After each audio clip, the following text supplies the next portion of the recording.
Vamos rezar juntos? Pelo sinal da Santa Cruz, livrai-nos Deus, nosso Senhor, dos nossos inimigos. Em nome do Pai, do Filho e do Espírito Santo. Amém. A cruz sagrada seja minha luz, não seja o dragão meu guia. Retira-te, Satanás, nunca me aconselhe coisas vãs. É o mal que tu me ofereces, bebe tu mesmo teu veneno. Amém.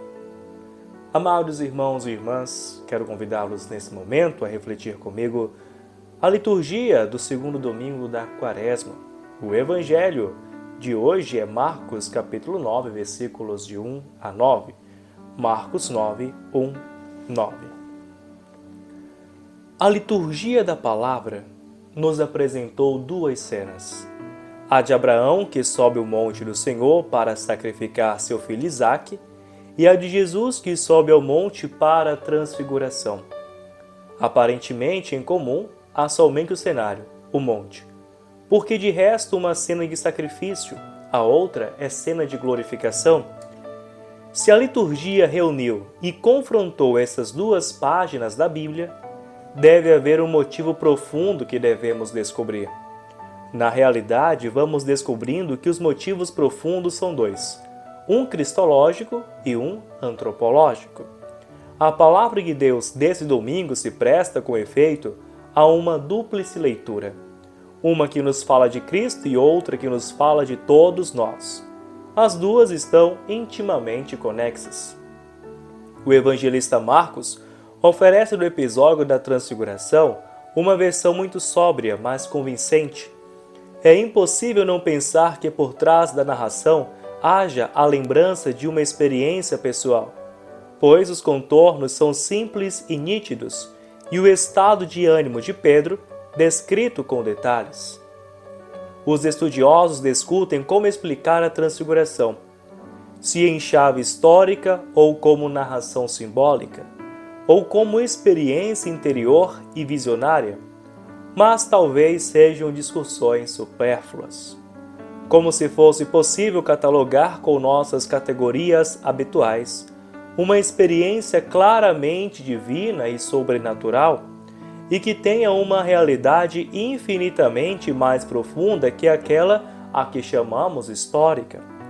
A certeza de que as testemunhas quiseram comunicar à Igreja é que aquele dia Jesus apareceu-lhes numa luz nova, na qual compreenderam por revelação expressa do Pai quem era Jesus. Foi como se a divindade oculta do Verbo encarnado derrubasse as paredes de sua carne e brilhasse em toda a sua glória. Deus fez resplandecer aquele dia no coração dos discípulos o esplendor de Deus que se reflete na face de Cristo. Pouco antes da pergunta quem é Jesus, tinha-se ouvido a resposta do povo que dizia um profeta, e de Pedro que dizia o Messias. Agora ouve-se a resposta do Pai: eis meu filho muito amado.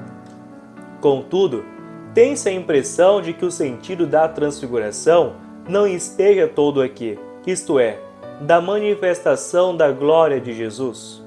A ordem do Pai, ouvi-o, remete ao que Jesus está para dizer. E o que Jesus está para dizer é que o Messias deve padecer muito e ser desprezado, que deve morrer e depois ressuscitar dos mortos. Duas coisas, portanto, na narração da Transfiguração nos lembram a experiência de Abraão na primeira leitura. Jesus é o filho predileto do Pai, e esse filho é destinado ao sacrifício. Aliás, a realidade se prolonga além da figura, porque Deus, à diferença de Abraão, não segurou a mão no último momento àquele que não poupou seu próprio filho, mas que por todos nós o entregou. A tradição cristã viu em Jesus a realização perfeita do sacrifício de Isaque. Perfeita também nos detalhes. Isaque carrega nos ombros a lenha para seu holocausto, como Jesus carrega o lenho da cruz. Isaque foi amarrado como Jesus durante sua paixão. O próprio monte de Deus no qual subiu Abraão corresponde, na tradição bíblica, a Jerusalém. Eis o que revela a leitura cristológica da liturgia de hoje, que Cristo chegou à sua glória mediante o sofrimento, inaugurando assim ele mesmo aquele caminho estreito, o caminho da vida. Diz também que este sacrifício do Filho sanciona uma nova e eterna aliança entre Deus e os homens, como a disponibilidade de Abraão a sacrificar o filho tinha tornado possível a primeira aliança. A leitura para nós de todo esse episódio toma no início a forma de uma grande tentação, de um porquê, nunca satisfeito. Deus não conhece outro caminho que não seja o do sofrimento? Por que essa ponte dos suspiros entre nós e a glória, entre nós e a felicidade? Que amor foi aquele que Abraão, se não soube, não quis poupar a dor do próprio filho? Ao redor dessas perguntas se articulou uma revolta. Escritores próximos de nós expressaram em seus escritos a onda de rebelião que surge no coração do homem por causa da dor e especialmente da dor dos inocentes. A pergunta, por que sofro? Se escreveu, é a rocha do ateísmo. Não é que aceite Deus, diz um personagem de Dostoiévski, mas respeitosamente lhe devo o seu bilhete, isto é, recuso-me a viver em seu mundo. O que é pior do que negar simplesmente a Deus é revolta. Penso que seja o momento de olhar um pouco mais de perto essa objeção da dor, para ver de onde vem realmente. Há um sofrimento inexplicável no mundo, quem o pode negar?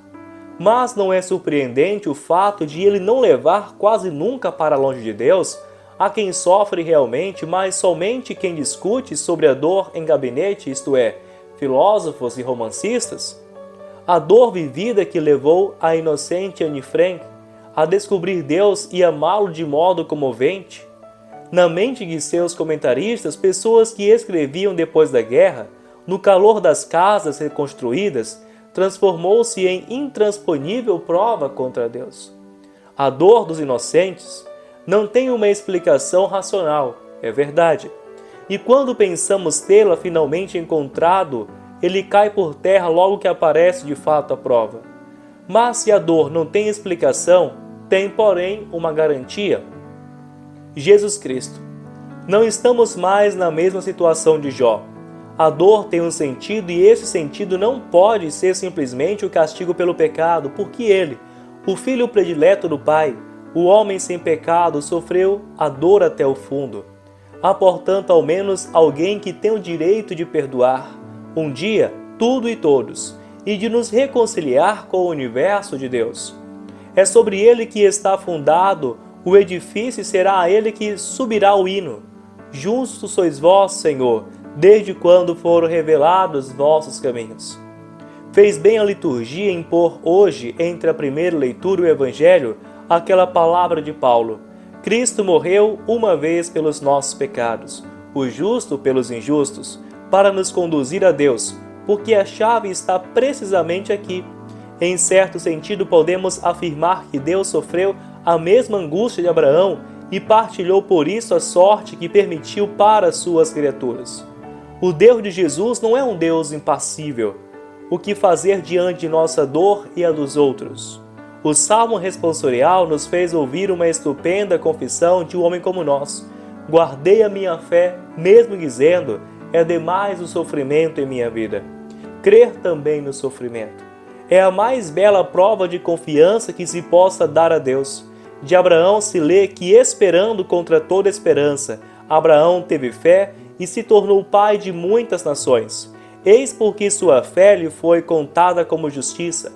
Também a nós, concluamos com o apóstolo, irá ser gritado como justiça. Cremos naquele que dos mortos ressuscitou Jesus, nosso Senhor, e aquele que o transfigurou do Tabor, isto é, cremos que Deus é suficientemente bom e poderoso para resgatar toda a dor, toda a lágrima e fazer chegar a nós, como Jesus alcançou, através de tribulações momentâneas e leves, um peso eterno de glória. Ó minha Senhora e minha Mãe, eu me ofereço inteiramente toda a vós e em prova da minha devoção para convosco, eu vos consagro nesse dia. Os meus olhos, os meus ouvidos, a minha boca, o meu coração, inteiramente todo o meu ser. E porque assim sou vosso, incomparável Mãe, guardai-me e defendei-me, como coisa e propriedade vossa. Amém. O Senhor esteja convosco, Ele está no meio de nós. Abençoe-vos Deus Todo-Poderoso, Pai, Filho e Espírito Santo.